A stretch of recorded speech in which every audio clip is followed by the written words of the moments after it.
Bonjour et bienvenue dans J'ai une question. Ici, on ne cherche pas des réponses toutes faites. On prend le temps de questionner, ensemble. Si tu le veux, avant de continuer, prends une longue inspiration et une lente expiration, juste pour être là. Nous vivons une période de bouleversement profond. Certains parlent de changement de civilisation.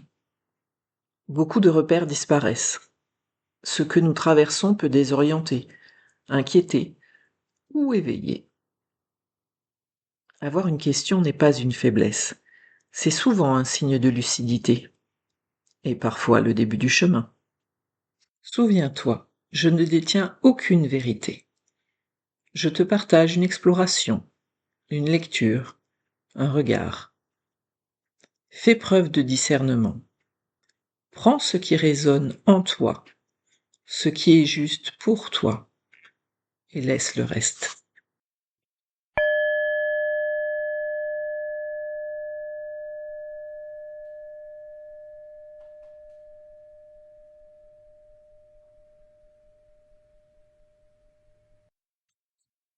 La question que je te pose aujourd'hui est la suivante. Comment faire la paix avec soi?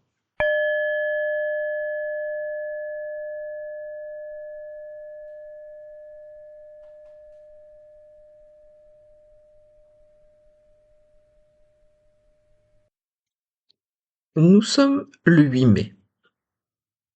8 mai 1945, 8 mai 2026. Un jour 5 en numérologie. C'est-à-dire l'homme debout, l'homme libre, l'homme authentique, aligné avec qui il est, avec ses valeurs. 8 mai en France, c'est la fête de l'armistice, de la paix retrouvée, d'une certaine libération. Et si on mettait à profit cette énergie? Prenez une feuille et votre plus belle plume et signez votre propre armistice.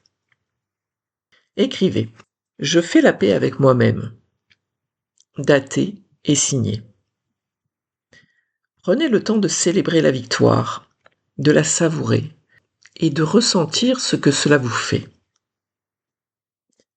Si votre mental veut s'en mêler, remerciez-le et dites-lui que la reconstruction commencera demain. Aujourd'hui, c'est jour de fête. Je vous entends d'ici, c'est bien beau tout ça, mais après? Après, c'est après? Pourquoi se précipiter? Une chose après l'autre? Demain, passé la gueule de bois de la célébration, il sera temps de se retrousser les manches. Faire la paix, ça peut passer par prendre du temps de faire une liste de ce que vous appréciez chez vous et de ce que vous n'aimez pas. Célébrez la première liste et laissez-la ouverte. Vous la reprendrez pour l'allonger d'ici quelques jours, je vous le promets.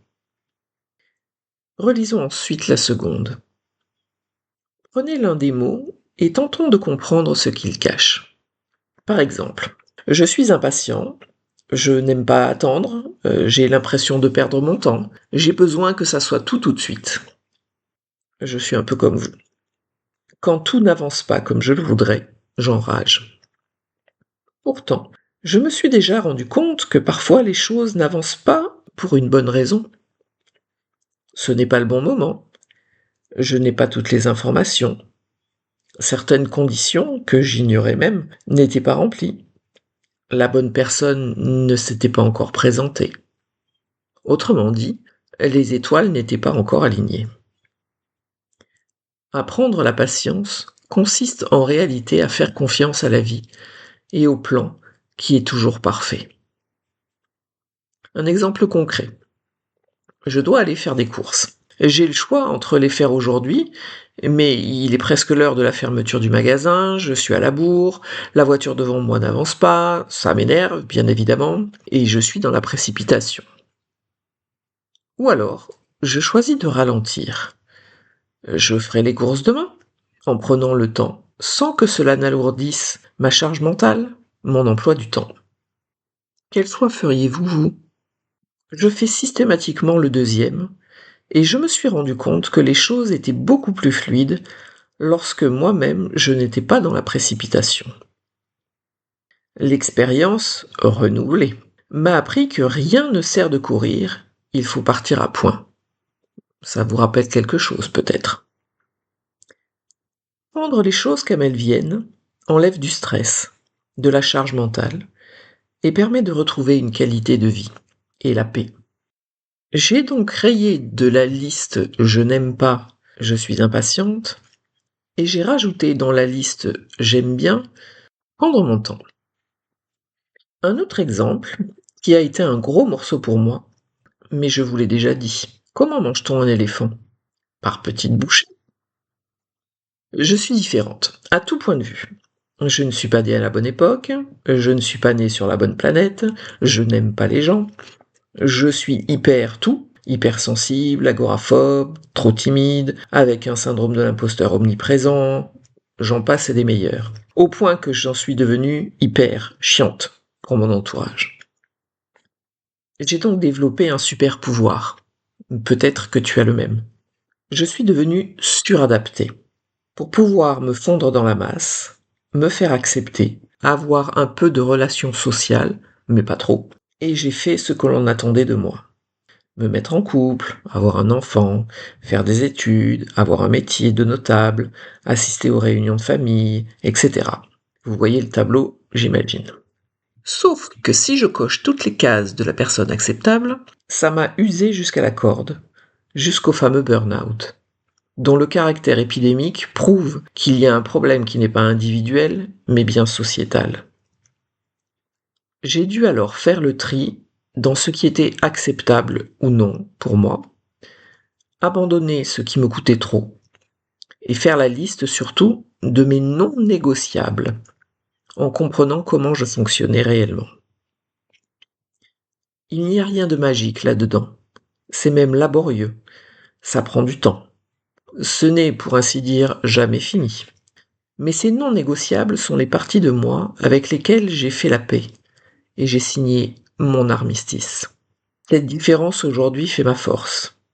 Cela permet aussi de comprendre que l'autre a aussi ses propres non négociables et qu'il faut impérativement les respecter si l'on veut vivre en paix avec lui et avoir des relations enrichissantes et épanouissantes. Je vous propose d'écouter ou de réécouter le podcast Qui suis-je, qui vous donnera les outils pour dresser votre liste des non négociables. Mais chacun des podcasts propose des outils pour faire ce travail. Rappelez-vous toujours, un pas après l'autre. Appréciez chaque expérience. C'est un présent. Et célébrez-le. Je te propose de ne pas donner une conclusion définitive à cette question. De la laisser te traverser encore un peu. Tu n'as pas de réponse à donner aujourd'hui. Certaines questions travaillent mieux quand on les laisse vivre. Observe simplement ce que cette question fait en toi. Peut-être une émotion, peut-être une résistance, peut-être rien pour l'instant. Le moment venu, tu sauras. J'ai une question, et peut-être que toi aussi, et nous pouvons nous interroger ensemble. À bientôt.